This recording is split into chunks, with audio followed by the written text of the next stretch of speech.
Bine v-am găsit, bine v-am regăsit, dragilor din Zodia Gemeni, oriunde v-ați afla. Iată-ne din nou împreună la o nouă lectură, de data aceasta pentru perioada cuprinsă între 20 și 26 octombrie, așa că toți cei care aveți Soarele, Luna, Venus, Ascendentul sau oricare alt aspect astral important pentru voi din harta voastră natală și care are legătură cu Zodia Gemeni, această lectură este de asemenea și pentru voi. Ca de fiecare dată, nu uitați, este o lectură generală, așa că vă rog din suflet să luați decât acele mesaje care vor rezona cu voi, restul lăsați-le să zboare în univers, pentru că sigur sunt pentru alte energii care într-o mai mică sau mai mare măsură au o legătură cu Zodia Gemeni. Și haideți să vedem ce ne spune oracolul Lenormand pentru voi, dragilor, ce situație importantă de știut pentru dragii mei din Gemeni în această săptămână 20-26 octombrie. Ce trebuie voi să știți? Care este situația importantă de știut pentru dragii mei din Gemeni în această săptămână? Să vedem.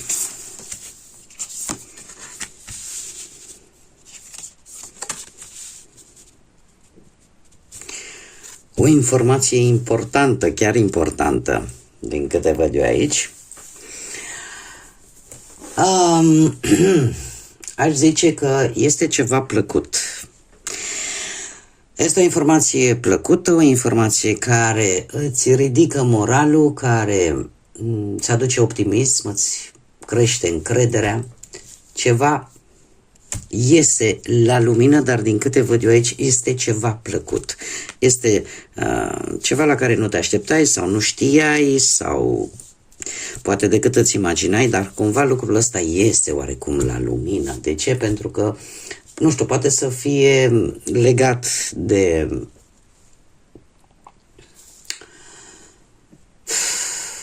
un proiect, poate să fie legat și de studii, da? Pentru că cartea, da, ne poate vorbi nu neapărat de secrete, poate să ne vorbească pur și simplu de anumite studii, de vreo diplomă, de ceva care ajunge la voi în această săptămână, dar indiferent despre ce vorbim, cert este că este ceva care te va bucura, care ție îți va face plăcere, da? Nu știu, poate că și lucrul ăsta poate să fie făcut cu amabilitate, iar toate aceste lucruri, și atunci când avem, nu știu, când obținem o anumită informație pe care poate n-am știut-o, dar dacă este această informație, noi o obținem din partea unei persoane care e amabilă, care are răbdare să explice, poate, da? Indiferent de ce informație ne dă, parcă ea o primim un pic mai diferit. Dar, ca și concluzie, per general, așa, într-adevăr, ce este important pentru voi în această săptămână vă va face plăcere și vă va reda optimismul, speranța, încrederea în voi, da? Ceva care este la lumină, ca să zic așa.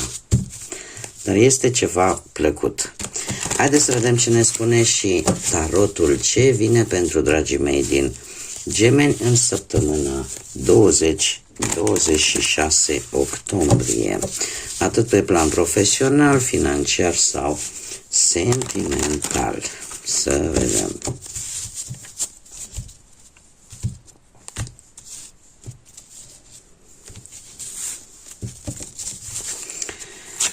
Haideți să vedem. Pe plan profesional, ce e cu voi, dragilor? Sunteți așa, nu prea vă convine vouă ceva, foarte multe cupe pe plan profesional.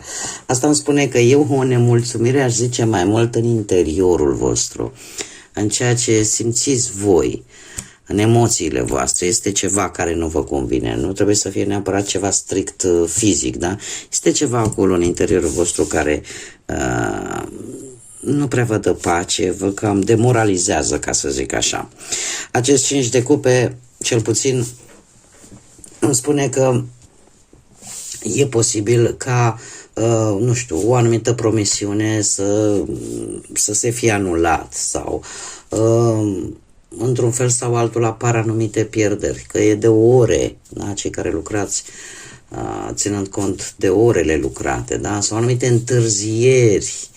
Este ceva care vă decepționează, este ceva care nu va ieși vouă bine și asta va duce un soi de pesimism.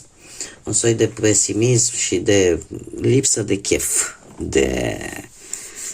de muncă, ca să zic așa, în această săptămână.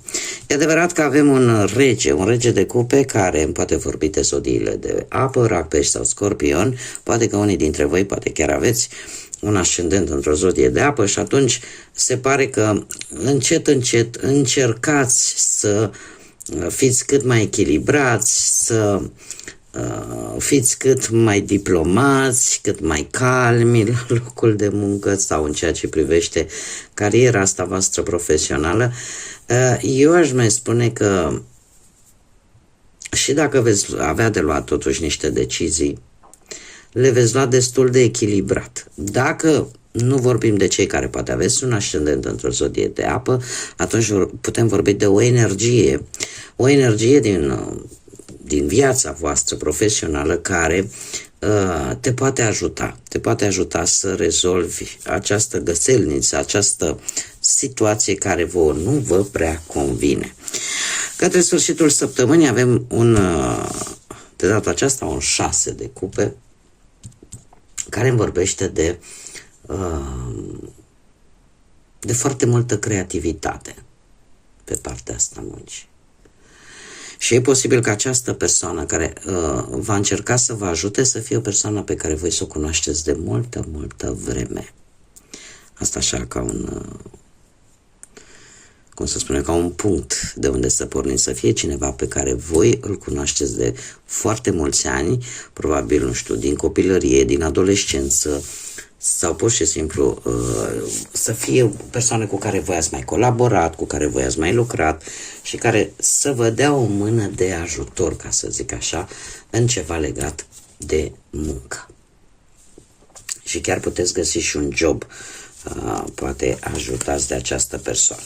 Dacă nu, și vorbim în situația în care voi aveți un ascendent într-o zodie de apă, atunci, de asemenea, e posibil să apară, da? Să apară și pentru voi cineva din trecutul îndepărtat care să vă dea o mână de ajutor. Mergem mai departe și haideți să vedem pe partea banilor cum stați. Pe partea banilor, de asemenea, mi-apare zodia Scorpion aici, un arcan major.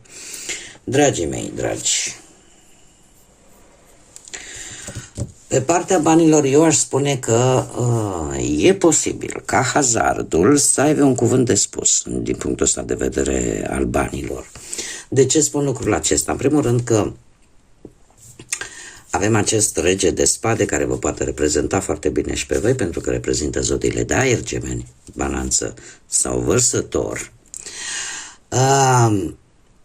și care ne vorbește despre o situație oarecum surprinzătoare din punctul ăsta de vedere financiar, la care voi, mare atenție, la care voi trebuie să înțelegeți pe deplin, da? Respectiva situație. Eu, din câte văd aici, e posibil ca unii dintre voi să vă confruntați în acest moment cu o schimbare bruscă cum să spun eu, o schimbare bruscă care apare pe partea banilor și unde voi va trebui să fiți foarte, cum să spun, să înțelegeți foarte bine cum stau lucrurile și dacă ele apar ceva probleme, să vă faceți un un plan de redresare financiară, da? Și să încercați să nu cheltuiți din impuls. De ce? Pentru că avem un 7 de cupe care îmi indică că nu e tocmai un foarte bun moment, cel puțin în această săptămână, să investiți sau să luați decizii importante relaționate cu banii din oferte care pot fi foarte înșelătoare și posibil chiar false, așa că se cere foarte mare, oarecum atenție la tot, la impulsivitate în această săptămână pe planul ăsta financiar. Și dacă aveți ceva, traversați o perioadă cu mici probleme financiare sau poate mai mari, nu vă lăsați ghidați pe primele oferte care apar, pentru că aceste oferte e posibil să nu fie ceea ce pare a fi. Așa că analizați, folosiți-vă inteligența și analizați foarte bine aceste aspecte, pentru că aceste oferte, acum trebuie să vă spun un lucru, asta nu înseamnă că toate ofertele sunt nocive, toate ofertele sunt negative, dar vă trebuie într-adevăr foarte mare atenție și foarte multă, cum să spun eu, foarte multă înțelegere în a vedea exact care ofertă este bună, realistă pentru tine și care te poate ajuta pe plan financiar și care nu. Da? Să aveți acea putere de a discerne, de a alege ceea ce trebuie să alegeți. Așa, per total, eu aș zice că deocamdată pe partea asta a banilor apare această situație care, să zic eu, că vă dă un pic peste cap pe partea asta a bănuților, dar eu zic că nu e ceva peste care să nu reușiți să treceți, da? Trebuie decât un plan. Folosiți-vă rațiunea, logica și alegeți cea mai bună variantă pentru voi. Pentru că se pare că așa ofertă de bănuți, șanse de a face bănuți vin. Doar trebuie un pic mai multă atenție. Haideți să vedem pe plan sentimental, cei care sunteți deja într-o pereche. Dragii mei, cei care sunteți într-o pereche, sunteți într-o perioadă destul de blocată în relația voastră. Sunt multe sacrificii care se fac aici. Eu aș zice că relația e destul de ambiguă, în care fie acum e bine, acum nu e bine. Unul dintre voi renunță oarecum se sacrifică prea mult și renunță la propria sa voință pentru că a face ca lucrurile să funcționeze. Iar lucrul ăsta probabil că va duce la și mai multă încărcătură de dus în spate, ca să zic așa.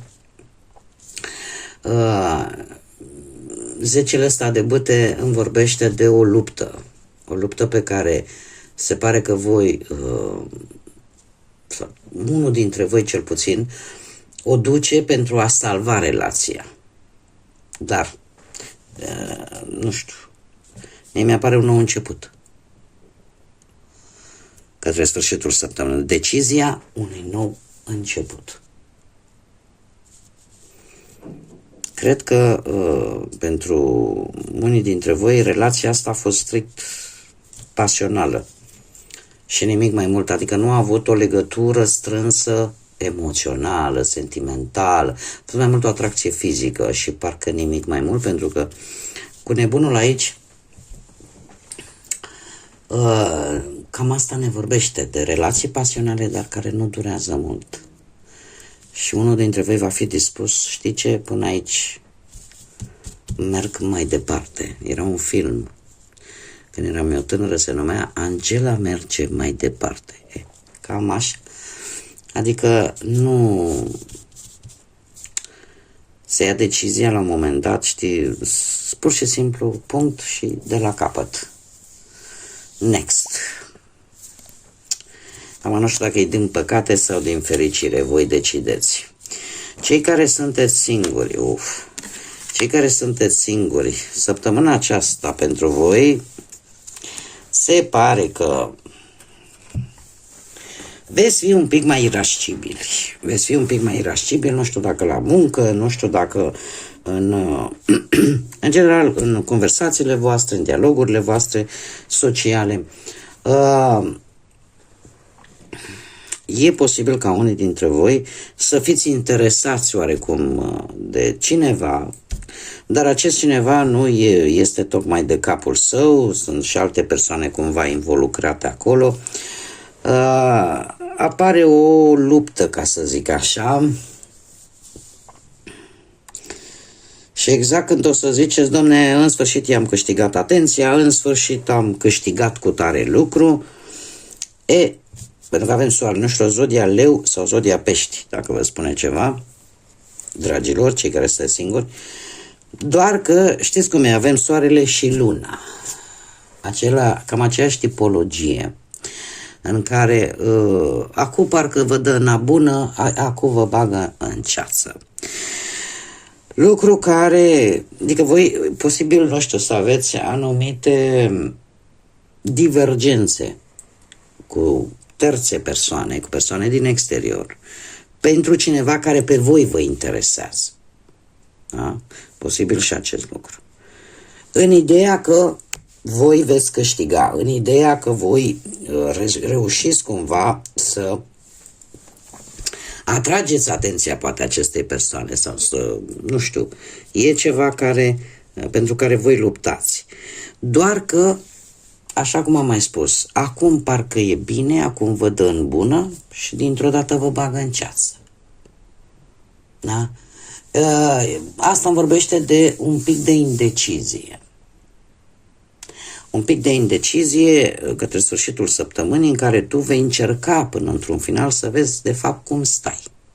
Care este poziția ta, ceea ce îți dorești tu, ceea ce cauți tu de fapt, pentru că apare această nesiguranță. Cum de asemenea poate apărea și un anumit răspuns care să nu prea vă placă. O perioadă în care ar fi bine totuși să nu prea dați foarte mare importanță la bârfe, până nu vedeți voi concret despre ce este vorba. Haideți să vedem și ce mesaj important au constelațiile pentru voi, dragilor, din Gemeni în această săptămână 20-26 octombrie. Care este mesajul important pentru dragii mei din Gemeni?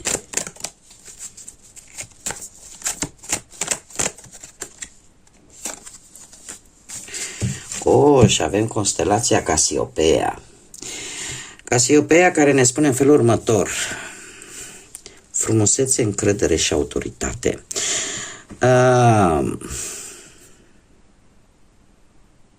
Frumusețe interioară cât și exterioară, stabilitate, autoritate și aprecierea a tot ce este frumos în viață.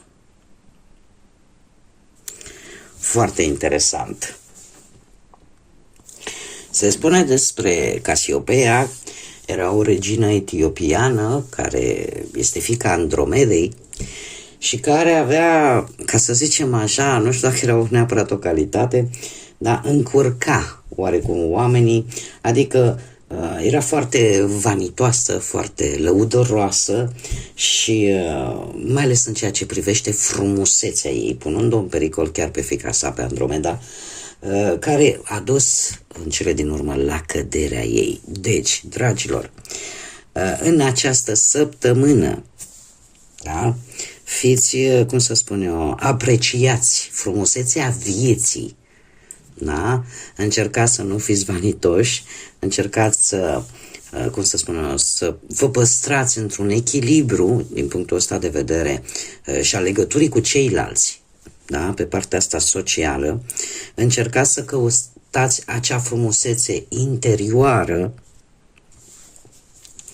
și poate să vă ridicați moralul prin afirmații interioare, da? Este într-adevăr, știți cum e, că mărul frumos câteodată înăuntru poate să fie și găunos, da?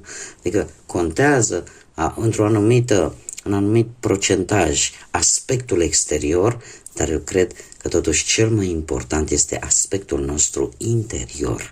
Așa că în această săptămână cel puțin, dacă trebuie să vă manifestați autoritatea, faceți-o cu cum să spun eu,